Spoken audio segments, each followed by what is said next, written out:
Well, a very warm welcome. Let me just introduce myself. My name's Helen Painter. I'm Director of the Centre for the Study of Bible and Violence here in Bristol in the UK. And I think we've got people joining us from a number of different places, which is just great.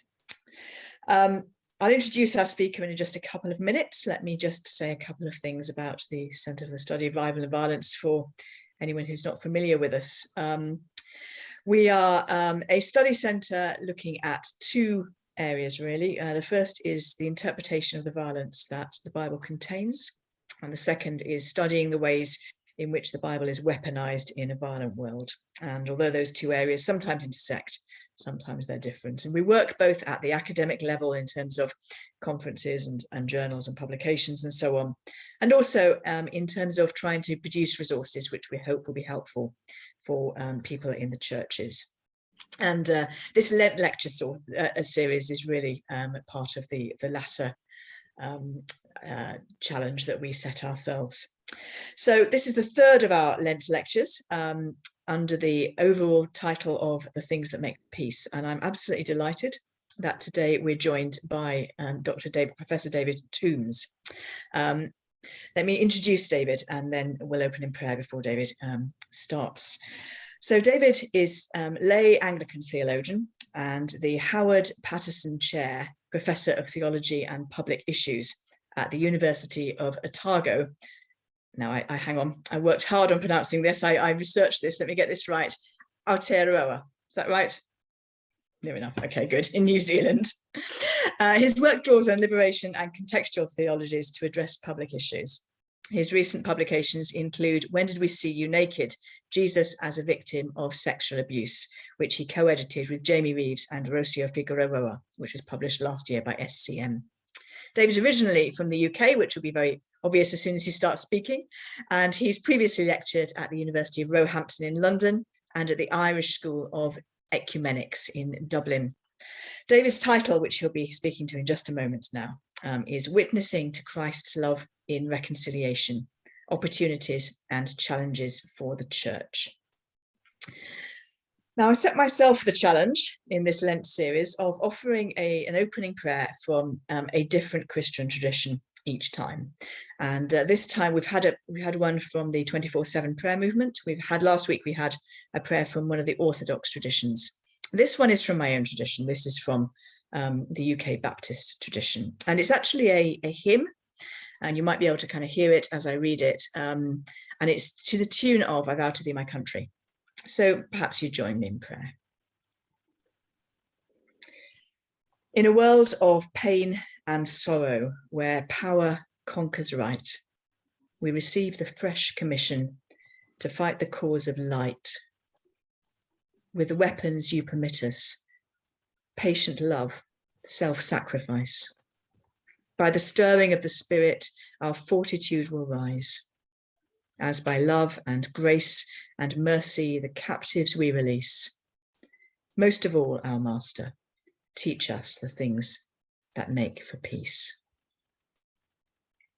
May we live the deep reality, the realm we cannot see, your peaceful reign of freedom and hospitality, where the government is justice with a bias to the poor, where we celebrate our difference and hasten not to war, where suspicion, fear, and prejudice, the seeds of hatred, cease.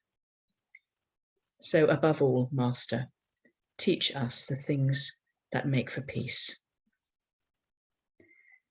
To the foes of God and humankind, pride and hostility, we will raise the cross of Jesus Christ, weakness, humility.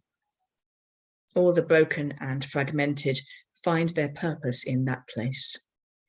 Lost are found, sick find healing, and prodigals find grace. Here is reconciliation of former enemies. Here we find our Master's remedy, the cross that makes for peace. Amen. And so it's my delight to hand over to David. Thank you. Thank you, Helen. Let me open up a screen share. Bear with me.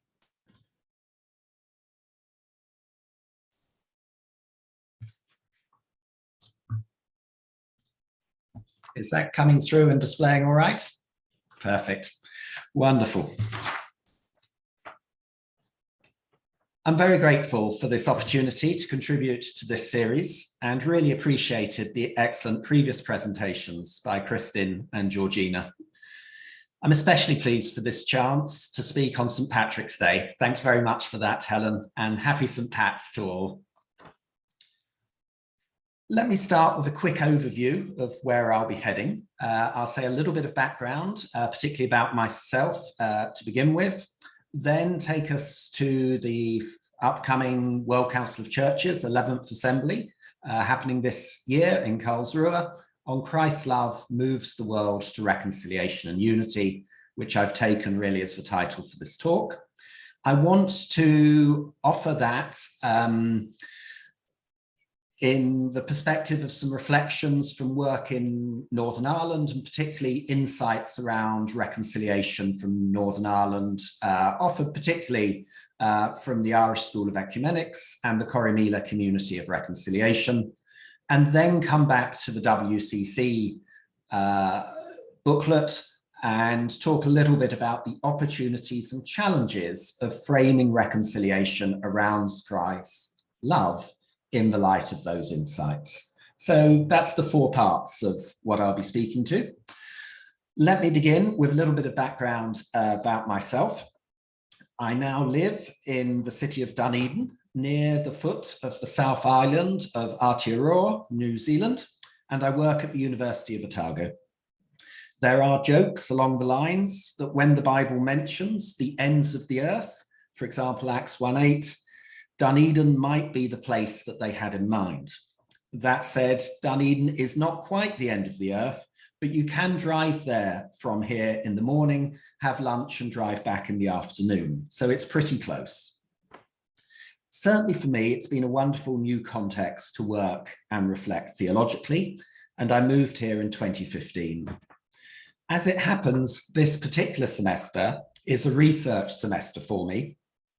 So I'm currently speaking to you from the capital city, Wellington, which is at the foot of the North Island rather than the South Island. And I'm very grateful to my colleagues at Victoria University, Wellington, for hosting me here. In New Zealand, it's been a great gift to learn more about Te Ao Māori, the Maori world, as a deeper understanding of the people of the land, and also appreciating the great generosity and welcome offered to a stranger in a new place. Another great privilege here is getting to know the church in the Pacific and working with students on Moana, or Pacific theology, which is part of my ongoing work and is hinted at in this image. Originally, I'm from London. I started my career teaching religious education in a comprehensive school in Hounslow, and then taught, as Helen said, at what is now University of Roehampton in southwest London. I have a long-standing interest in liberation theologies, especially in Latin America, and other contextual theologies from around the world. In 2001, I took up a new position at the Irish School of Ecumenics, Trinity College Dublin, to work in Belfast and help develop a new master's degree in reconciliation studies. The 13 years I spent living and working in Belfast were my personal introduction to many of the issues around reconciliation that I'll be speaking about this evening. And I was lucky to have great colleagues and great students to help me with this. In particular, our family were involved with the Corrymeela Community of Reconciliation in Northern Ireland, and many of the best practical lessons on reconciliation came from within the community and the work that Corrymeela does in wider society.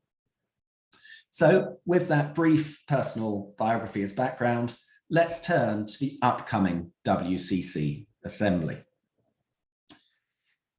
In October this year, the 11th General Assembly of the World Council of Churches, WCC, will be taking place in Karlsruhe in Germany. They've taken their theme as Christ's love moves the world to reconciliation and unity. And in preparation for the meeting, they've produced this very helpful reflection on the theme in this booklet. It's readily available at the link on the screen, and that may be in the chat as well. But if you've not already seen it, I can give you a very quick overview in the next couple of slides. First of all, pages 3 to 5 set out the context in which the meeting takes place, a brief summary of some of the key issues that the World Council of Churches see as important. Page 6 speaks to the central message around Christ's love, and I'll be saying more about that shortly. Page 7 takes us into the biblical background to this. Then there are 4 pages setting out more specific challenges for understanding a divided world. Page 8 looks at COVID. Page 9 speaks of climate change.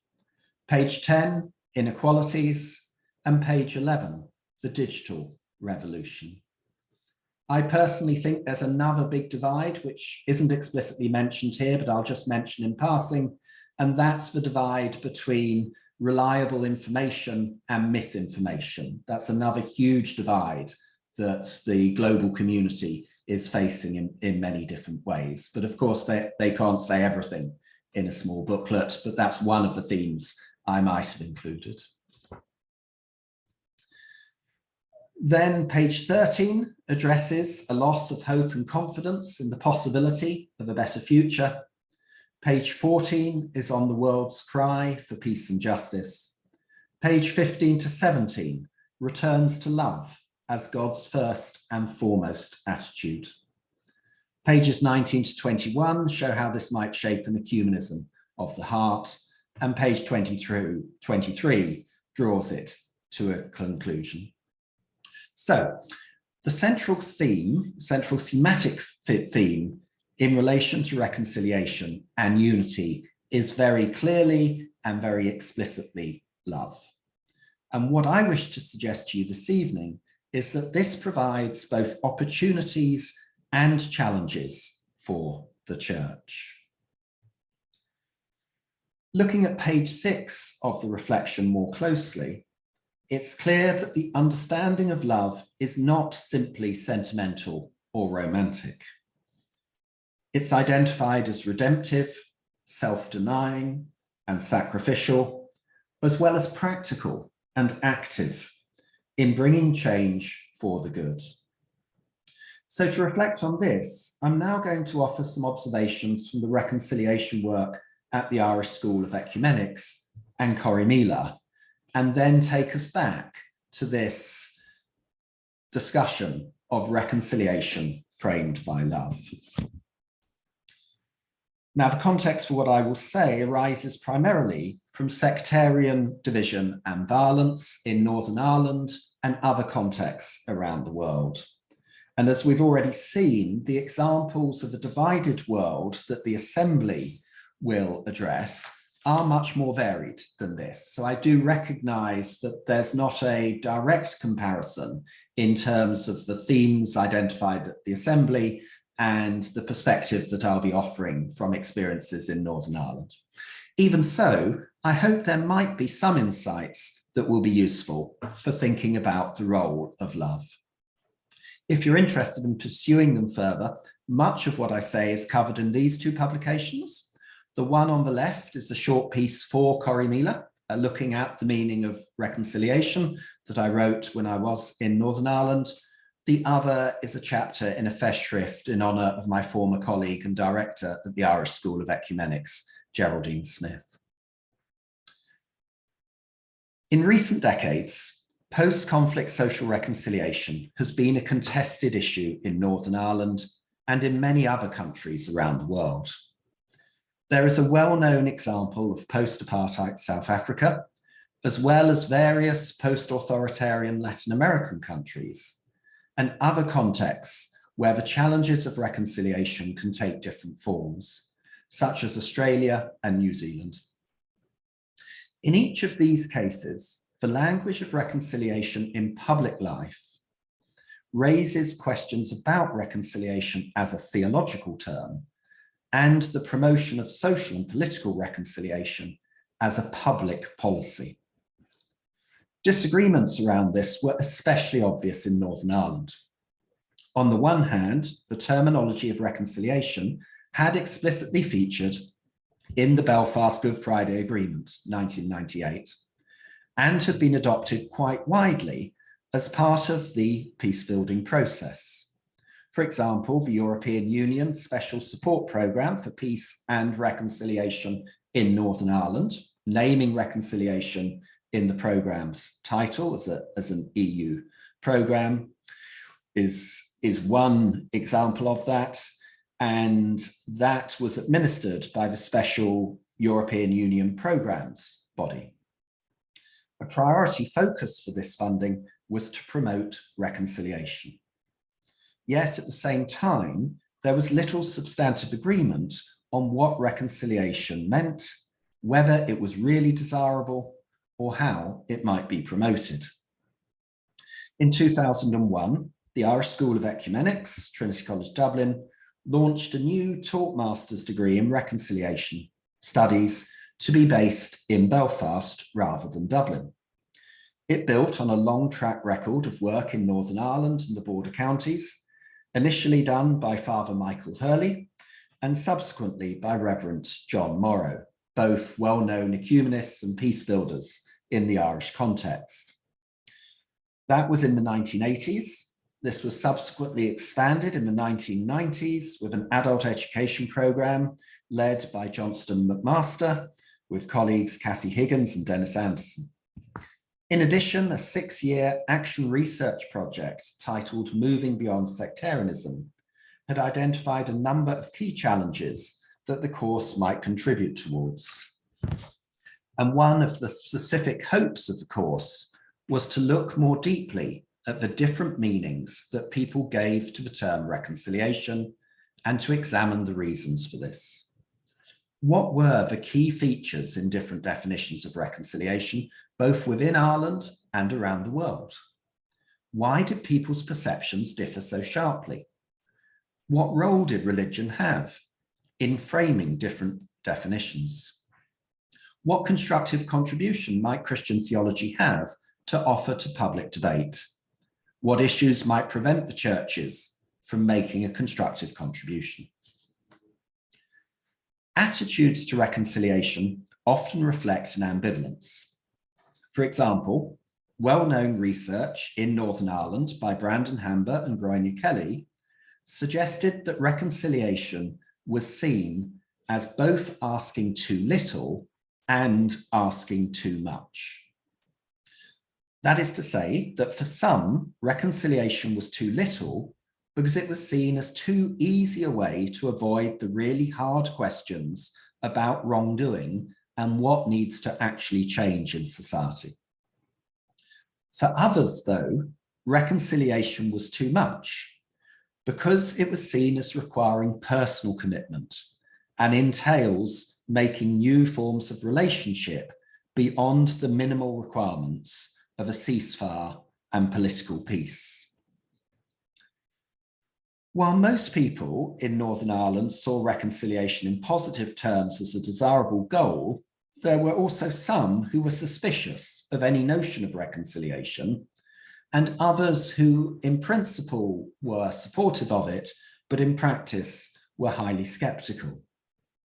A common objection, for example, was that reconciliation amounted to a naive do-gooding, a polite hope that deep-seated problems can be addressed by goodwill alone, and thus a way to avoid the underlying structural problems which generate and sustain them. This objection is closely linked to the view that the rhetoric of reconciliation is a form of avoidance and a cover term for do nothing. A more cynical view of reconciliation along these lines is that reconciliation is not just misguided, but functions as an intentional distraction and is promoted by those in power who wish to prevent real change rather than achieve real change. It's offered to maintain the advantages they derive from the status quo.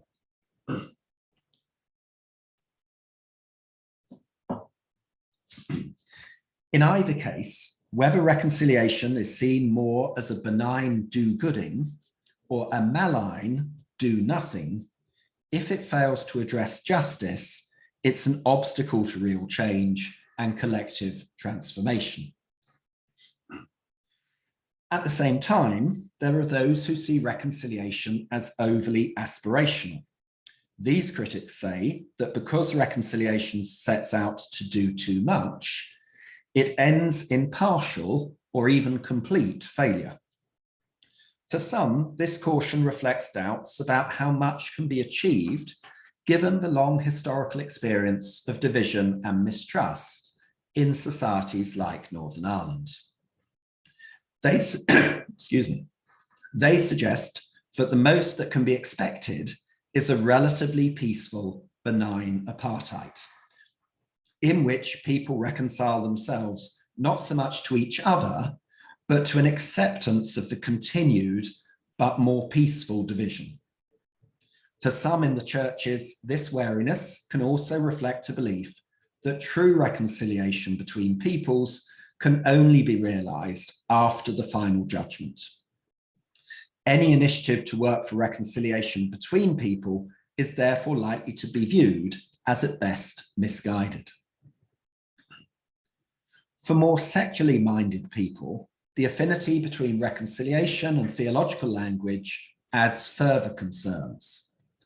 The way that the theological language of reconciliation is most typically used, with an emphasis on the restoration of individual relationships, seems to invite a simplistic interpretation of complex social and political challenges.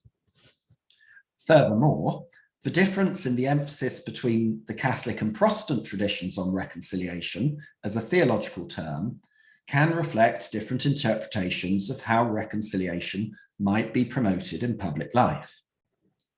The Catholic emphasis tends to the sacramental, emphasizing the relationship of the faithful community with God and the offer of forgiveness in the present.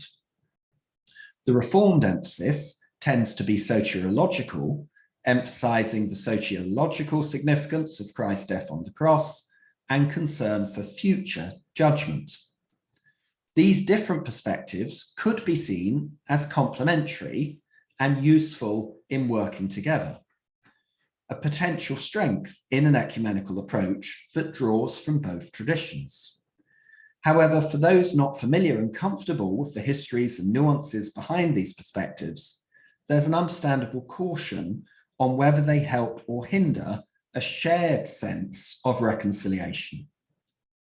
Secular critics therefore argued that the theological perspectives are best left out of public debates, unless they can be presented in a secular language that is accessible and critiquable outside the faith community.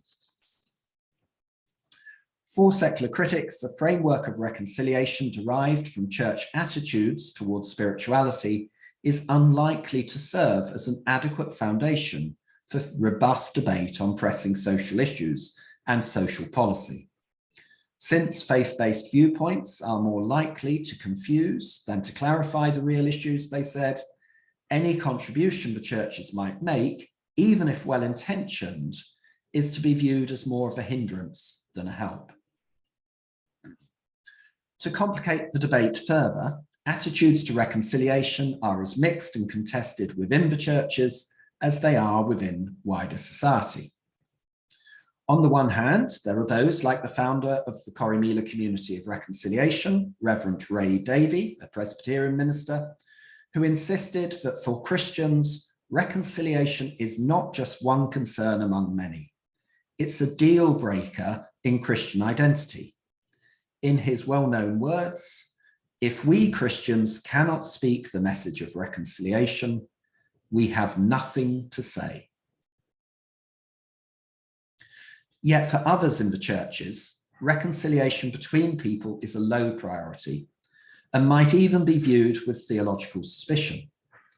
For some critics within the churches, the concern is that reconciliation is a theological cover term for ecumenism, and that ecumenism is in turn a cover term for compromise or betrayal.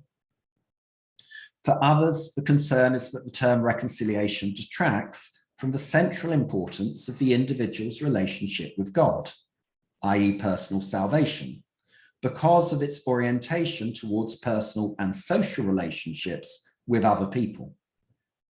This concern is often expressed through a familiar spatial analogy, which draws a distinction between the vertical relationship of salvation with God and the so-called horizontal relationship of reconciliation between people in society. For some, the horizontal element is acceptable and might even be a positive addition if its importance is clearly subordinate to the vertical element. For others, especially in more conservative Protestant traditions, the possibility that the historical horizontal element might displace or distort the relationship with God is seen as too much of a risk. The language of reconciliation is therefore often perceived as a step down a slippery slope, where every step towards a more open engagement with society is a step away from the sure ground of individual salvation. A further theological reservation that might reinforce either of these criticisms or be offered in its own right is that talk of reconciliation is dishonest, since the underlying division in Northern Ireland remains. Some conservative Protestants remain staunchly opposed to the peace process and power sharing arrangements, certainly at the time that I was working in Northern Ireland. They saw them as a form of accommodation with violence and betrayal. The still imperfect peace and the ongoing social division were used to justify their withdrawal from society and from politics, rather than as a call and invitation for a deeper engagement with the Christian call to reconciliation.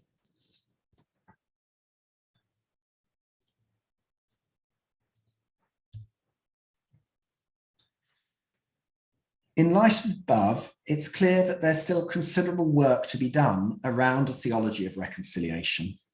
And I want to mention three areas which I address in the Corrymeela booklet. Let me just see if I have a slide for this.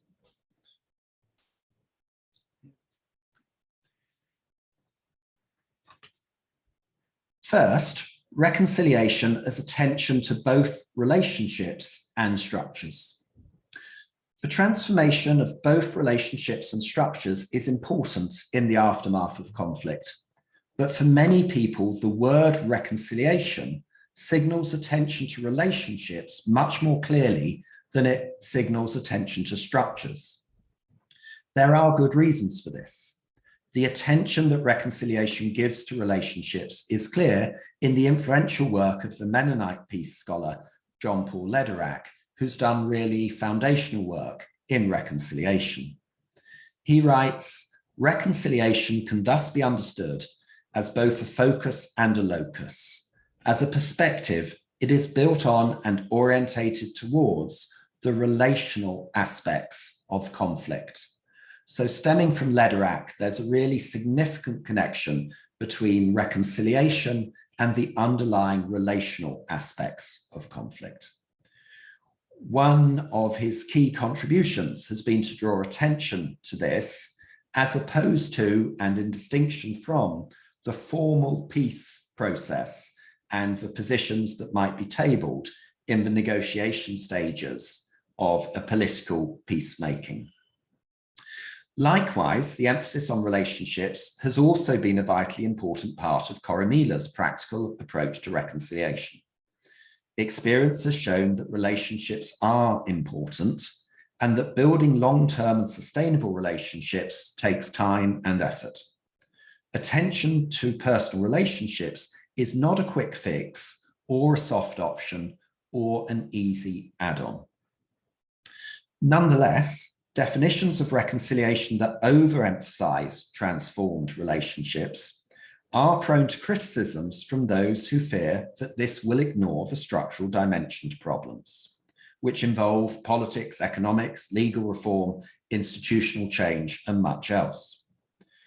On its own, the term relationships might suggest that only personal relationships are at stake, The need for structural change is then lost or becomes detached from the work of reconciliation and left to the work of others. This separation of reconciliation from structural concerns is understandable, but it's not the only way to view an emphasis on relationships. Social structures and social institutions do not stand apart from relationships. On the contrary, structures are structures precisely because they formalize general relationships. If relationships were commonly seen as integral to structures, then the association of reconciliation with relationships would be less of a limitation. The transformed relationships could be seen as both personal relationships and structural relationships. In many cases, though, this implication is less obvious, and it's therefore helpful to highlight the structural elements to reconciliation by specifying both relationships and structures in any definition, rather than assuming that the latter will automatically be understood as an element within the former. A second point, restoring and transforming. Another objection to reconciliation is that the vision is limited to a return to how things were. Etymologically, reconciliation is rooted in the Latin for calling together again, or calling back together. Some would criticize this as suggesting that reconciliation is backward-looking, not forward-looking. Too much emphasis on the re of reconciliation can make it open to the criticism that it suggests a simple return to the past. And is therefore an insufficient response to the problems of the present. This criticism recognizes a real danger. What is the purpose of a return to past relationships and structures when these were part of the underlying problem or the whole of the underlying problem? Restoring these flawed relationships and structures does not address the issue. Thus, restoring needs to be balanced with transforming, because transformation points forward and highlights a sense of positive change. To speak of transformation is to suggest that a return to the past is not enough. It is something new and better that is required. Some people working in the field argue that transformation is so clearly preferable as a term for speaking of the challenges that divided societies face, that the term reconciliation is better avoided or replaced. The attractions of the term transformation are indeed appealing, but it is easy to miss the strengths that reconciliation can have, especially when reconciliation is seen as including elements of both restoration and transformation. To speak only of transformation can underplay that there is often need for restoration as well. For example, serious conflict is often accompanied by steps on both sides towards dehumanization and demonizing the other side. People on the other side can quickly come to be seen as inferior and without moral worth or human dignity. To address this, a sense of what is shared in common, and especially the sense of a shared humanity, needs to be reaffirmed. In fact, the rehumanization of enemies and the restoration of shared humanity is often a key focus in conflict transformation approaches. Recovery of our shared human dignity should be at the heart of all work for reconciliation. When reconciliation calls us back together again, it's not just calling us back into better relationships with each other, it's also calling on us to remember a foundational truth about who we are as human beings, as all created in the image of God. And thirdly and finally, living well with and for others. In some approaches to peace, the social vision is very modest. The notion of reconciliation may not extend beyond an end of violence. It does not matter if wider problems are left as they are in this view. As noted above, for some people in Northern Ireland, it is okay if the divisions that contribute to the conflict remain in place and people continue to live largely separate lives. as long as the fighting and the direct violence is at an end. For some people, it even sees that this is the optimal outcome for the two main communities, to be left alone to live in separation. The expression living with others can mean different things to different people. For some, it will suggest a shared society involving a range of interaction with people from different backgrounds. For others, it might be little more than living alongside others, but keeping largely apart from them, and where intersections with those who are different to us are kept to a minimum, and separation is both the practical convention and the shared aspiration. However, the idea of living well with and for others signals a richer and fuller commitment to shared society than living alongside but apart from each other.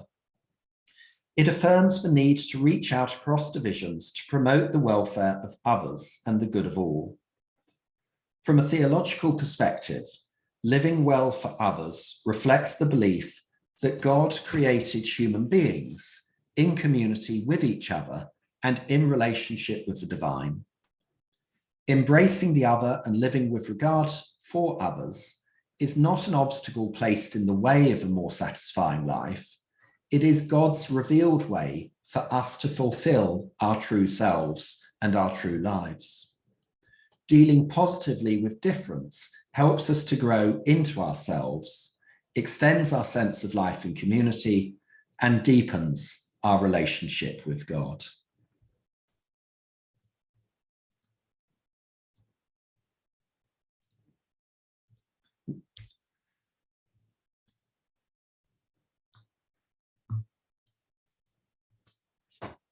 So in light of this, we may return to the WCC reflection booklet.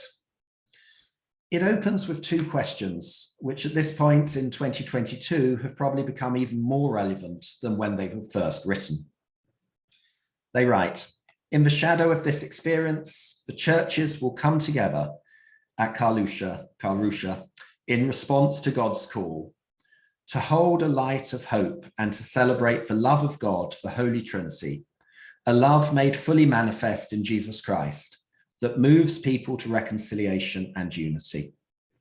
In the times in which we now live, we will ask of one another, how does a church in whom the love of Christ is pleased to dwell, organize, speak, and act in this season? And how in this moment shall we share together in God's mission of love to the world? That's page 3. The churches, as is clear here, are called to be moved by God's love and to organize, speak, and act in response to the challenges of our time. This attention to God's love will offer both opportunities and challenges. As opportunity, and as its best, it's a chance to enter into the deepest and most personal dimensions of divisions and conflicts. It's an invitation to go beneath the surface and address the underlying foundations in a radical way. This is a big ask, but it's an appropriate demand for the church to act in ways that are both positive and prophetic, pastoral and constructive. At the same time, however, there are significant risks that churches will fall short in this work and settle for platitudes that lack authenticity and integrity. The focus on love can easily be distorted to undermine concerns for truth and justice and analysis of power, and or to focus on individual and not structural issues.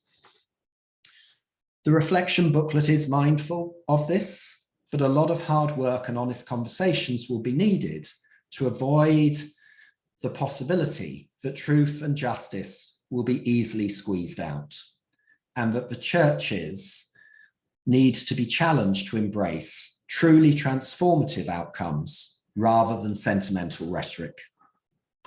It will, I suspect, most likely be something of a mixed result, and will probably involve some successes, but also some missed opportunities and perhaps some backward steps. I'm looking forward to hearing of what you make about this in our Q&A. So I'm going to draw my own remarks to an end here with a reminder of the call to reconciliation in Paul's second letter to the church at Corinth. It's on the slide in front of you, but I'll read it anyway as conclusion. All this is from God, who reconciled us to himself through Christ and has given us the ministry of reconciliation. That is in Christ God, in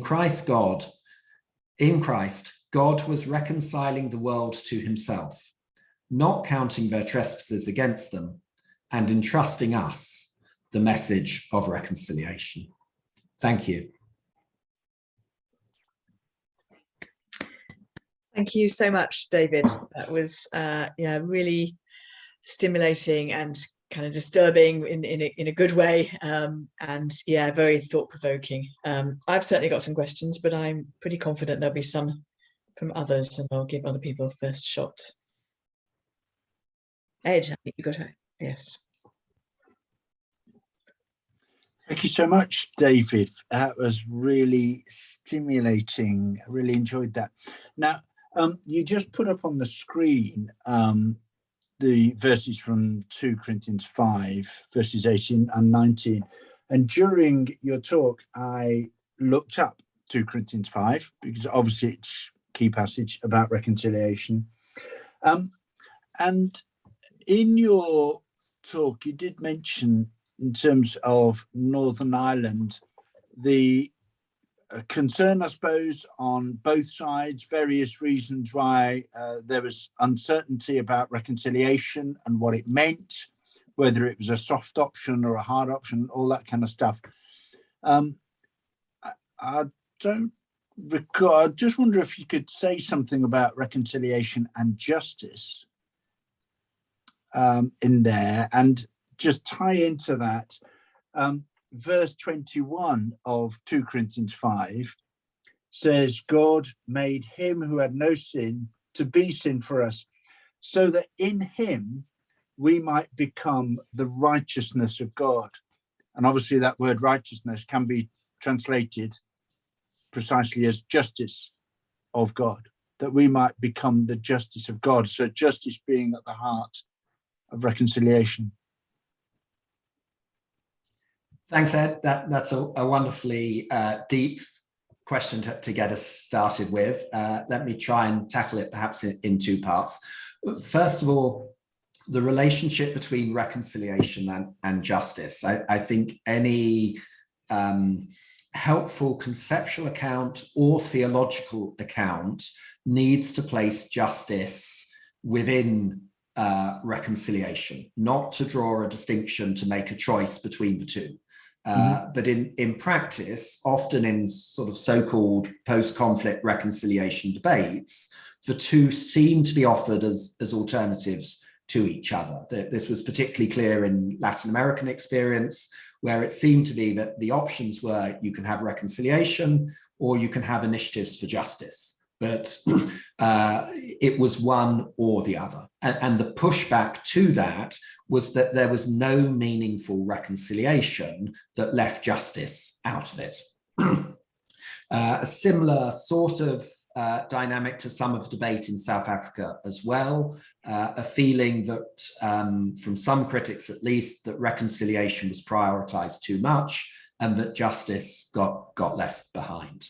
So the challenge for those looking at what does it mean to speak with integrity of reconciliation in the aftermath of conflict is to ensure that that division will not be created between reconciliation and justice. And one of the dangers of focusing reconciliation on love, I suspect, is that it makes it easier for reconciliation and justice to become separate.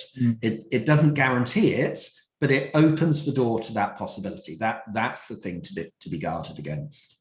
Now, to take us in to the text, I'm not a New Testament expert, and there might well be people here who could speak with more insight to the passage, but I think you've put your finger on something significant, though I'm not well placed to develop all the connections, that in the biblical text, the notion of justification and righteousness and reconciliation go together, that there is a clear connection there.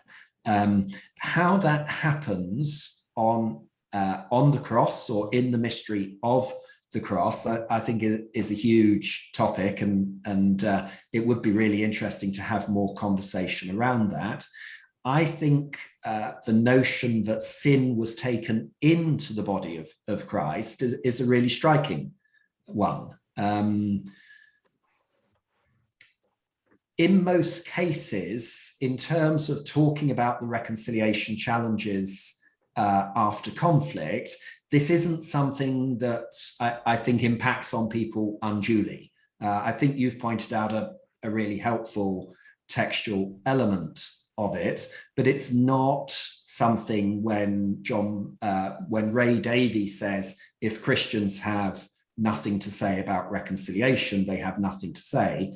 That's not the main issue for him in terms of his focus on what Christians should be saying about reconciliation.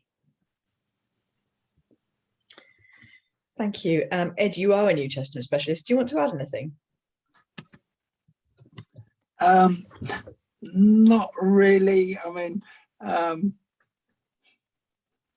say not really. I probably will.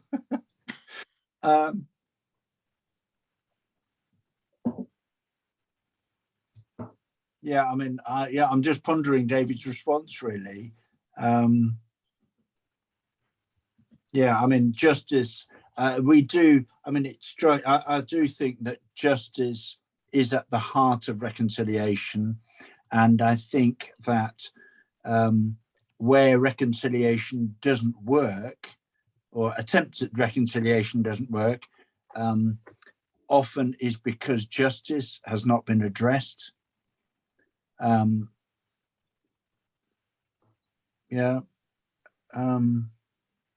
I mean, just in terms of the text, I find it really striking that we translate dikaiosune, the Greek word, as righteousness rather than justice. And righteousness, ask any Christian, what does righteousness mean? And they go, yeah, not really sure what righteousness means. But if we translated it in the way that I understand in the ancient world, it was translated, not righteousness. You won't find that in ancient Greek texts, but you'll find the word justice instead. And I do wonder, I suspect there's been a bit of a fudge going on in terms of Bible translation, to put in this word righteousness rather than justice, which I think has a grounded sense. But yeah, sorry, I'm talking too much. But thank you. No, that's helpful. Reconciliation and justice for me are bound up together. I'm itching with a question, but I think there are one or two others looking like they're about to ask something. Judy. The issue that comes up for me with reconciliation in the sort of what people generally mean by it, there's the reconciliation and justice, but there's also reconciliation and forgiveness. And that passage says not counting their trespasses against them. Trespasses was one of those words that might be a better word to use. Is reconciliation possible without forgiveness? And how do we stop forgiveness being that sort of simple thing where you say, oh, we forgive them, and then let them carry on doing whatever it was that was needing this, then let the sin continue? Yes, thanks, Judy. That's another huge issue in terms of reconciliation, the forgiveness issue. So compressing some really important debates into a sort of short answer, my take on it would be reconciliation is not one thing, it's a range of things. And it's even helpful to perhaps think of a spectrum distinguishing between more minimal reconciliation and then a larger vision of reconciliation and then a maximal vision of reconciliation in terms of what's entailed by the term for both a society or individuals. And I would see forgiveness as a significant part of maximal reconciliation, but not necessarily in a more moderate or a more minimal sense of reconciliation. So I think you can have a form of reconciliation that doesn't involve forgiveness, but for a maximal sense of reconciliation, I think forgiveness does come in there. That said, even at that point, even the maximal sense of reconciliation, forgiveness doesn't mean pretending that nothing has happened, and it doesn't mean endangering yourself as a result. It's possible to have both reconciliation and forgiveness whilst also prioritizing safety and ongoing well-being. So it's quite a complicated thing, because reconciliation is more than one thing, and there's a different element of forgiveness at each point probably. But even at the maximal point of reconciliation, where there's the strongest argument for saying forgiveness has a place here, that doesn't mean forgiveness means that the safety of the person offering forgiveness becomes irrelevant or unimportant. Thank you. Can I ask, or I kind of offer a reflection and then invite you to comment on it, really? I thought your idea of the backwards action and the forwards action was tremendously helpful. I suppose I'm continually, when I think about situations of enormous conflict, Northern Ireland would be one, Russia and Ukraine would be another, I guess, and 100 other examples. It's very hard to identify the first action in that conflict. And if we were trying, the tendency I think we have is to want to revert to a previous moment when things were just. But actually, yeah, I funnily enough, this morning I watched one of those evolving maps where you watch how borders have changed over the last 1,000 years. And I was watching the Russia map out of interest and watching it expand and contract and move. And there is, you can't identify the first moment when everything was right, can you? Because as borders change, for example, people are always getting harmed in both directions. So sorry, I don't know if this is helpful, but I thought your forwards trajectory was so much more constructive. There is a question in there. Let me see if I can take what I hear as a question there. I think it is a both and that's possibly an element of reconciliation work, is seeing the both and elements. I was tremendously lucky in Ireland to work initially with the Mennonite peace scholar Joe Lichty, and he was really helpful in recasting difficult binaries in terms of a both and this sense that reconciliation is a both and, it's both about the past and it's about the future, I think is an example of that. Some in Northern Ireland would just reject in principle reconciliation because there never was peace between us. So there is no peace to go back to, and they would be absolutely explicit and firm on that. I see the truth that is seeking to articulate, but it was often used as a way of not talking about the future at all.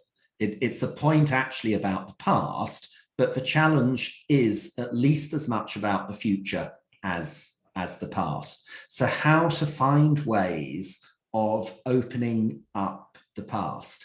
I personally think the statements of division can often overstate. And that's why I think it is important to also refer back to common humanity, to shared human dignity.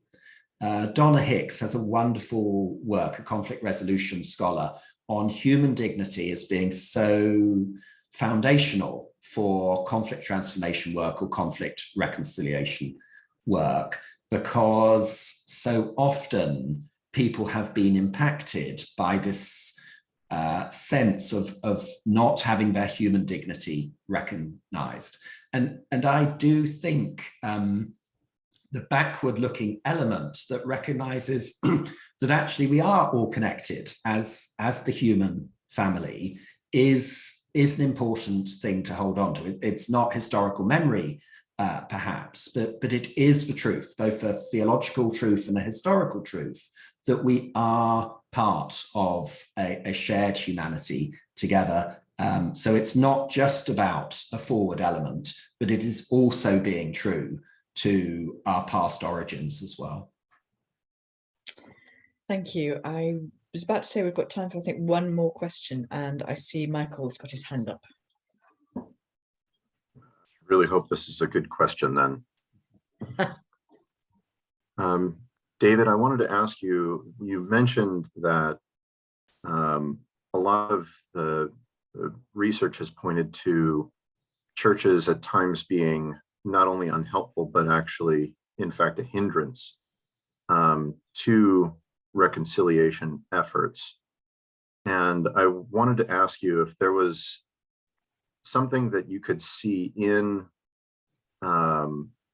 this perhaps well-meaning, but also somewhat anemic church desire to restore. What is it that keeps people from really being able to fully go and touch those difficult and those heavy and quite often traumatic places? What could we perhaps learn from the mistakes that keep these restoration efforts from being successful? Thanks, Michael. And to offer a quick answer, I suppose, and one which I feel is meaningful at a theological level, certainly it's around truth. And this was another key theme in reconciliation, I think, and a fearfulness that truth may lead to conflict is what often keeps the churches, I think, from serious and deep engagement. The opportunity is to appeal to love or appeal to an abstract form of peace, rather than see the compelling demands of truth and justice to go or to motivate a deep engagement with reconciliation. So I think that the text in John, that the truth will make you free, is tremendously important for the churches in this regard. It's not something that the truth is to be feared, because it goes to a difficult place. It may well raise challenging issues, but it's actually those challenging issues which are the opportunity. This is one of the insights from conflict transformation, that it's not conflict as such which is the problem, but it's the response to conflict.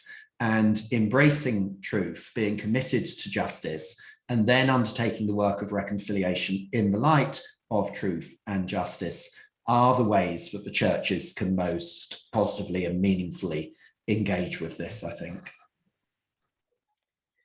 Thank you. I've had a message asking for one more question to be squeezed in. So if you're okay with that, and if others are okay, if we run slightly over the hour.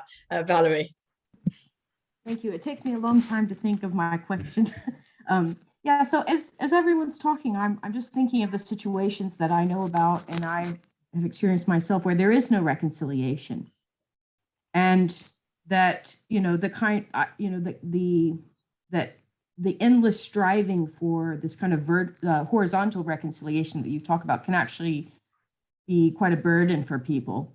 And my thoughts were going to Matthew 10, when Jesus talks about offering peace. So he sends out his disciples in pairs and he says, if the house be worthy, let your peace come upon you.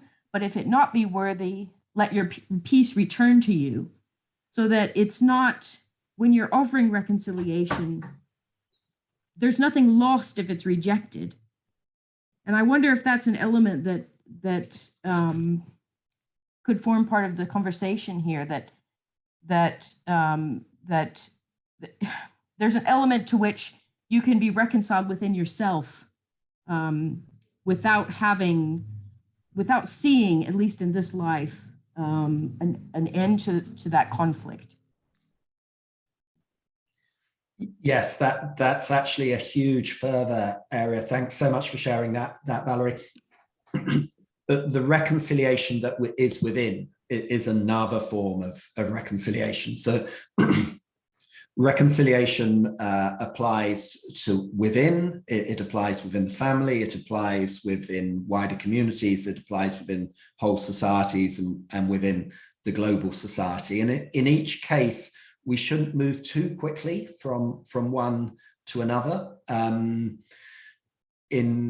In some cases, I think it's right, if I understood what you said correctly, that it can be damaging to a person to unduly focus on the challenges of reconciliation when reconciliation is repeatedly rejected by those that they are divided from, and for their own sense of health and safety and well-being, they shouldn't feel under undue obligation or coercion to keep working for a reconciliation that's been repeatedly rejected.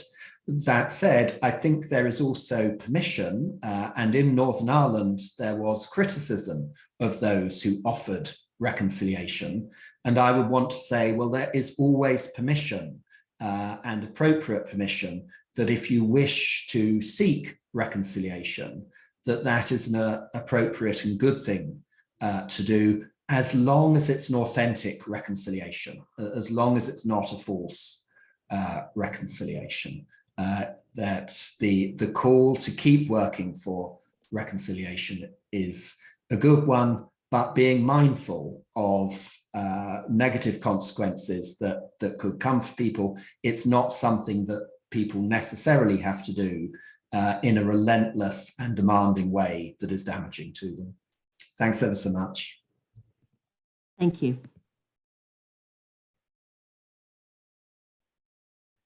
Sorry, I muted myself. Thank you all for your questions. I'm sure we could have talked for longer, but I think we should probably honour our kind of plan to keep it to approximately an hour. David, thank you so much. I can see that you've got us all thinking, and just really helpful to have some deep theological grounding for what we all kind of, so easy to say, oh, reconciliation is a good thing, like motherhood and apple pie, but to think through what that actually means and what that looks like. So should we thank David in the traditional sort of Zoom way? So just, I'm delighted by the synergy that's emerging with these talks. Things that David was speaking about horizontal and vertical reconciliation were some themes that Kristen has picked up on in our first lecture. So I think actually everyone was here, or most of you were here for that one. So, but if you haven't heard that one, that's definitely worth listening to.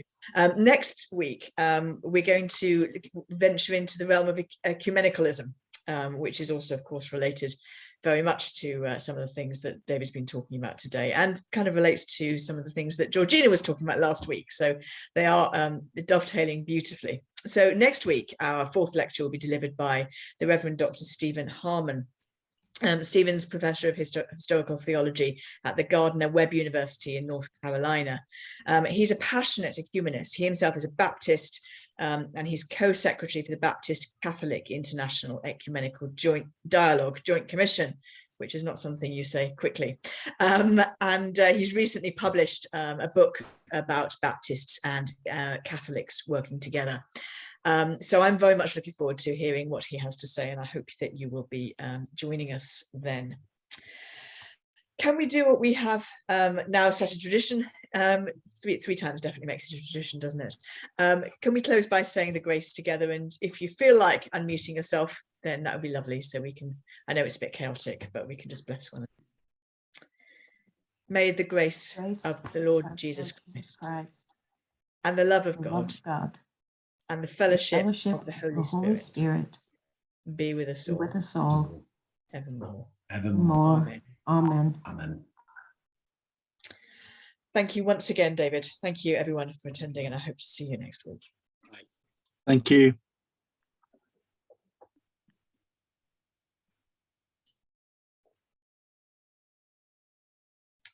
Thanks so much, David. That was great. That was really helpful, and I've just made loads of notes. I'm writing at the moment. I'm coming towards the end of a book on about biblical theology of human violence, and I've done the biblical survey, which is kind of where I'm in my comfort zone, and now I've got to kind of talk about real things in the real world, and yeah.